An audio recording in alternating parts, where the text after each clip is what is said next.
संत बहुत सुंदर से समझा रहे थे। लोभः पापस्य कारणम,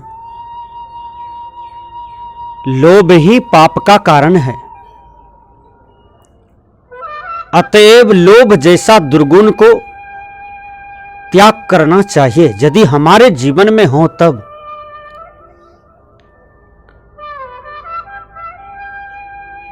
संसार के अधिकतम लोग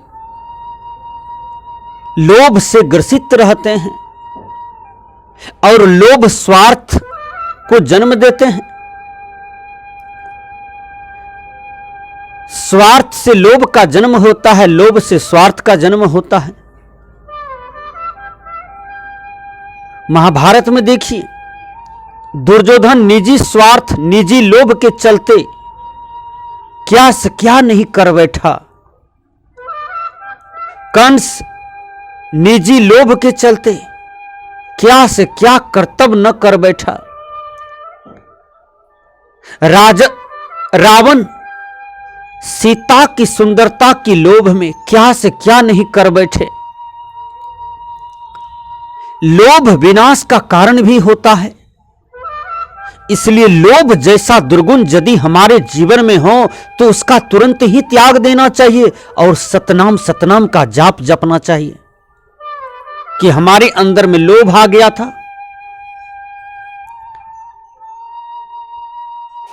एक आदमी जा रहा था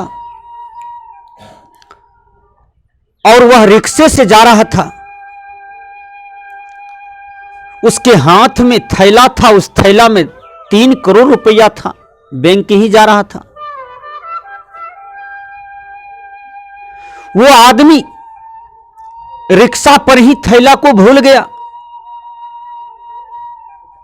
वो आदमी चले गए, बहुत आदमी की भीड़ थी, उसमें खो गया।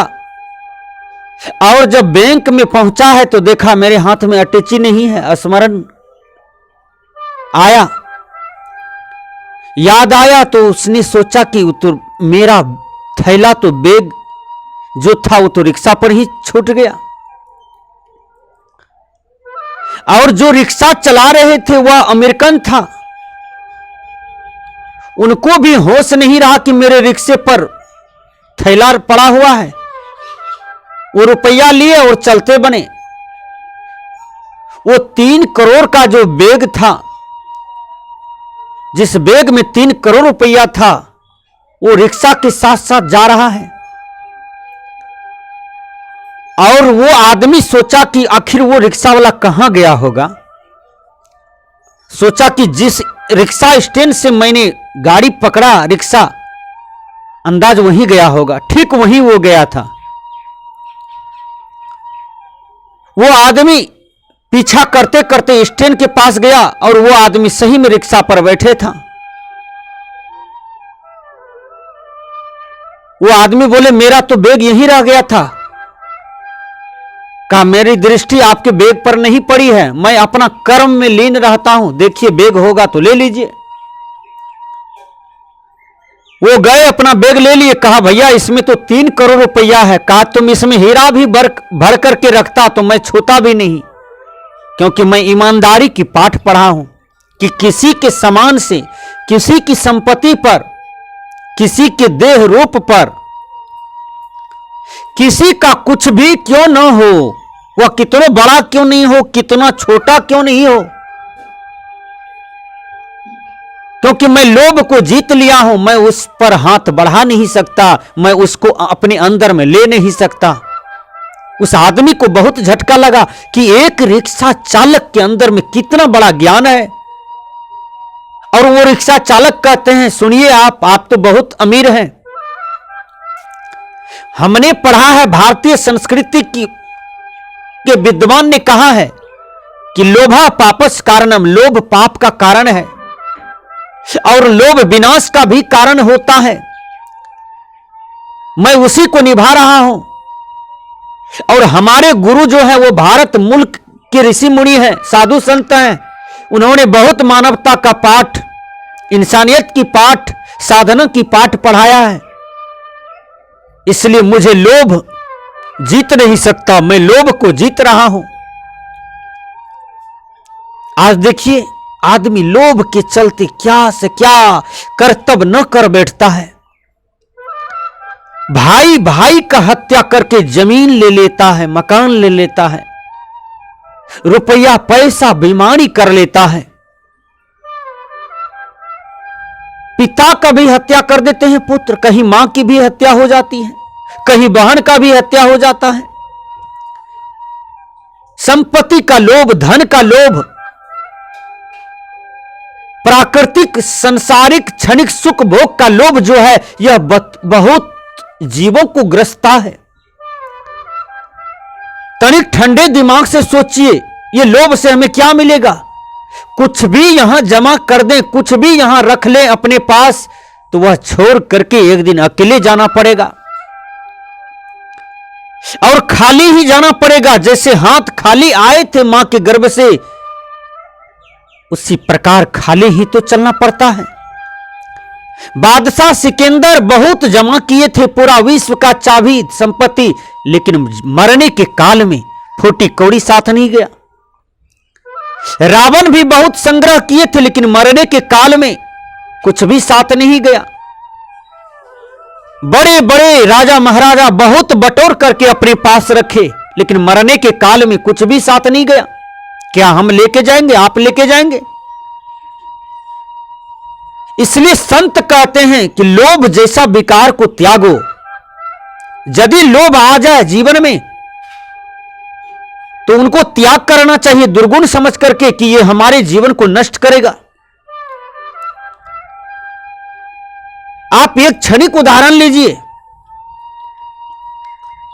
रावण इतनी बड़ी तपस्वी था, इतना बड़ा जानकार था, इतने बलशाली था, पंडित भी माना जाता था, लेकिन थोड़ा सा लोभ हो गया, केवल सीता की सुंदरता का मोह लोभ हो गया, और उसके चलते रावण ने क्या से क्या नहीं किया, और कितना घोर पतन हुआ रावण का।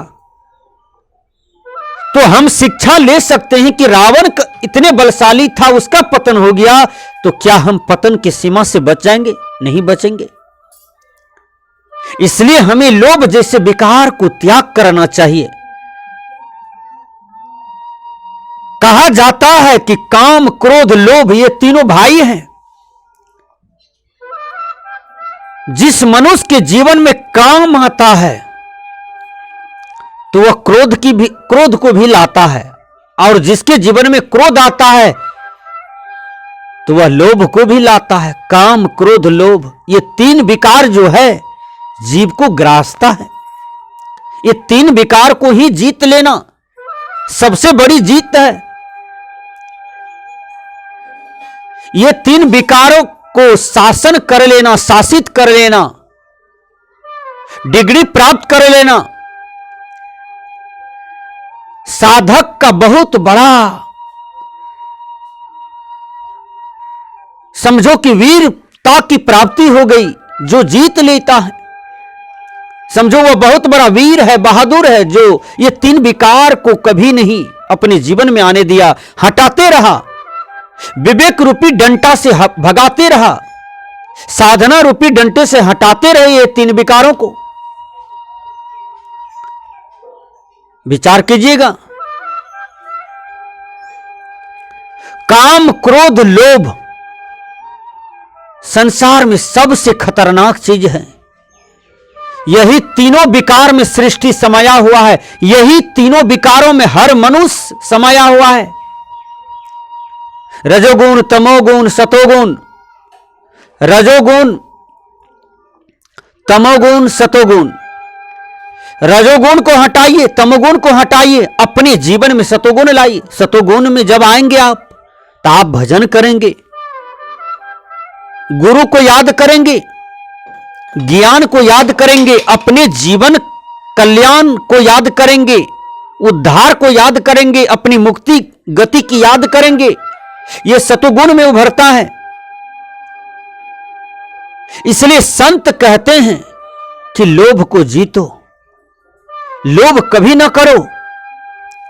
यदि किसी की पत्नी जा रही है, बहन बेटी जा रही है, तो वह दूसरे का है, मुझे उस पर गलत चिंतन, गलत दृष्टि, गलत कर्म न करना है। किसी की हीरे जवाहर पैसा रुपया कितनों क्यों न पड़ा हो, उसे न छूना है, उसकी तरफ देखना ही नहीं है, उसे मिट्टी के ढेला समान समझना है। वो जिसका है उसका है, मेरे पास जो है वह मेरा है, और मेरे पास जो है मात्र साधन मात्र है। मैं तो उद्धार करने के लिए अपने जीवन में आया हूं, अपने जीवन को मुक्त करने के लिए आया हूं, इसलिए तो मानव चोला को पहना हूं। मुझे तो केवल यही करना है, केवल मुक्ति का काम।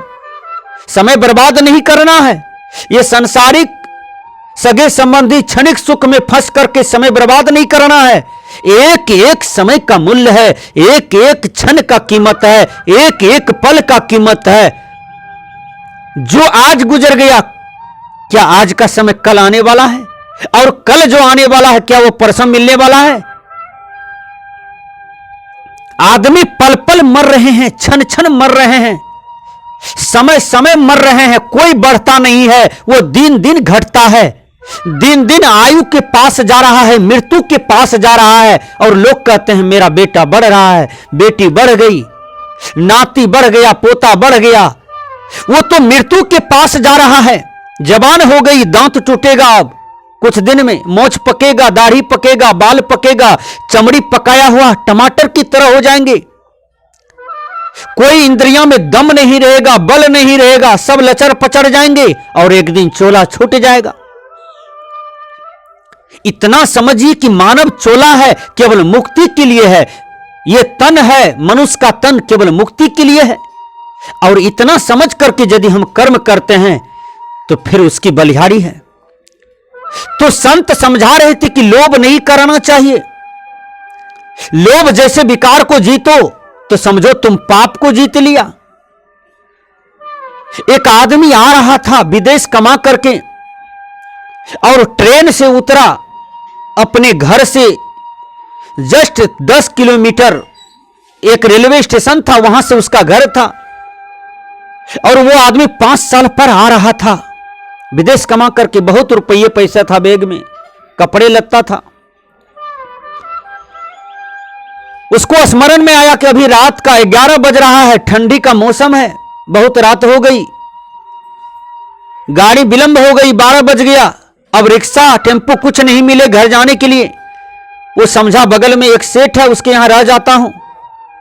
सेठ के यहां गए, रात में रह गए।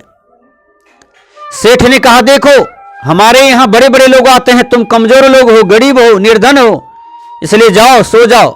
गुहाली के घर में जहां गाय माल जोड़ते हैं वो सो गए। सेठ ने पूछा इसमें क्या है? कहा मैं विदेश कमा करके आ रहा हूं, इसमें बहुत सा रुपया है। कपड़े हैं? कहा हां, कपड़ा है, रुपया है। सेठ को देखिए मन में होता है क्यों ना इस आदमी को मार करके इसका रुपया और इसके कपड़े ले लूं। उसके मन में लोभ आया। उसके मन में यह नहीं आया कि गरीब आदमी है, विदेश कमा के आ रहे हैं, इसका अपना परिश्रम का पैसा है, यह अपने परिवार की प्रगति में, सामाजिक प्रगति में, राष्ट्र की प्रगति में लगाएंगे, अपने जीवन में सुख शांति का आनंद लेंगे, क्योंकि इन्होंने खून पसीना बहा करके रुपया कमाया है। यह बोध नहीं हुआ। यह बोध तो सतोगुण में उभरता है, लेकिन रजोगुण में, तमोगुण में व्यक्ति को गलत चिंतन होता है, गलत बुद्धि आती है। उसके अंदर में लोभ आ गया। उन्होंने सोचा कि यदि घर में मारूंगा तो पकड़ा जाऊंगा, पुलिस पकड़ लेंगे, इसको बाहर में ही मरवा देते हैं। 4 गुंडों को बुलाया और जिस रास्ते से लड़का जाता अपना घर, सेठ कह दिए थे कि तुमको 4 बजे जगा देंगे और तुम चले जाना। कहा ठीक है, लेकिन रात भर रहने दीजिए। रात भर ही तो रहने के लिए किलोल किया था। और वो सेठ के अंदर में बहुत बड़ा लोभ आ गया। 4 गुंडों को फिट कर दिया कलभट के पास। इस लड़का को 3 बजे जगा दिया। कहा 4 बज रहा है। 3 बजे जगा दिया। लड़का निर्भीक होकर जाने लगा। सोचा सुबह हो गया है, सवेरा है, सवेरे में लोग मिलते हैं, जागते हैं, लेकिन 3 बज रहा था। ये लड़का को क्या हुआ,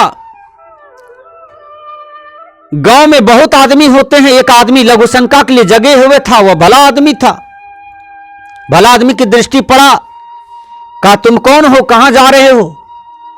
कहा मैं विदेश से कमा करके आ रहा हूं, घर जा रहा हूं। कहा अभी मत जाओ, 3 बज रहा है, अभी रात्रि है, चलो मेरे यहां ठहर जाओ, तुम 6 बजे जाना, ये रास्ता बहुत खराब है, छीन छोर होता है, मारपीट होता है।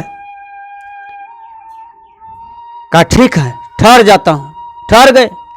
अब सेठ फोन पर फोन करता है उसको कि वो लड़का गया, तुम उसका हत्या किया, सामान छीना। कहा अभी तक तो नहीं आया है। सेठ सोचता है कहां चला गया, भागा, मैं तो भेजा था उसी रास्ते से। सेठ सोचा कि फोन से काम नहीं चलेगा, सेठ अपना बेटा को जगाया, कहा देखो वो लड़का किधर गया। और सेठ का बेटा ही अंधेरी रात में जा रहा था। कलभट के पास जब गया, वो डकैत क्या जानने गया कि सेठ का बेटा आ रहा है, वो तो सोचा कि वही लड़का आता होगा, बस मारा 3 से गोली और सेठ के बेटा का ही हत्या कर दिया। सेठ का बेटा का वहां लाश पड़ गया। जब आवाज हुआ तो सेठ आनंदित होता है, खुश होता है कि लगता है बड़ा बेटा को भेजे ना तो काम बन गया है, इसलिए आवाज हुआ। जब बड़ा बेटा को देर हो गया तब तक में 4 बज गया। ठंडी का मौसम था, लोग जगते नहीं हैं, बड़ी देर से जगते हैं, सोए रहते हैं, नींद टूटने पर भी केवल साधु योगी पुरुष ही जगते हैं सही समय में और अपनी नित्य क्रिया में लीन हो जाते हैं, साधना में लीन हो जाते हैं। कोई हरि का नाम लेते हैं, कोई गुरु का नाम लेते हैं, कोई माता पिता का नाम लेते हैं। जिसको जो नाम में श्रद्धा है अपने अपने नाम लेते रहते हैं। सेठ सोचा कि अभी तक मेरा बड़ा बेटा नहीं आया, बात क्या है, लगता है सामान छीन छोर में देर हो रहा है। छोटा बेटा को भेज दिया, 2 बेटा था ही, छोटका बेटा को भेजा तो छोटका बेटा भी कलभट के पास जाने ही वाले थे, 1 लग्गा 2 लग्गा पीछे ही था, फिर गोली मारता है कि छोटका बेटा का भी हत्या कर दिया डकैत। सोचा यही लड़का होगा। जब छोटा बेटा को गोली मार दिया तो सेठ जी आते हैं, अपने से देखा कि मेरा दोनों बेटा लेटा हुआ है, मृत्यु की सैया पर है। अब सेठ खूब रोने लगे, चिल्लाने लगे, हाय गॉड, हे परमात्मा, ये क्या हो गया मेरे साथ, मैंने अपने ही बेटा का खून करवा दिया। और जिसके लिए मैंने गड्ढा खोदा, जिसको मारने के लिए मैंने डकैत बुलाया, चोर बुलाया, जिसकी संपत्ति देखकर के मुझे लोभ हुआ, वो तो बच गया। और गॉड परमात्मा, मेरा कर्म जो है हमें ही दुख दिया, मैं तो दूसरों को मारने के लिए बुलाया था और मेरा ही दोनों बेटा चला गया। तो यह कर्मदंड है कि यदि आप किसी के लिए गड्ढा खोदेंगे, किसी को मारेंगे, पीटेंगे, हत्या करेंगे, वह कर्म का परिणाम आपके सामने में उलट करके आएंगे और आपको भोगना पड़ेगा। इसलिए किसी भी प्रकार की लोभ कभी भी नहीं करना चाहिए।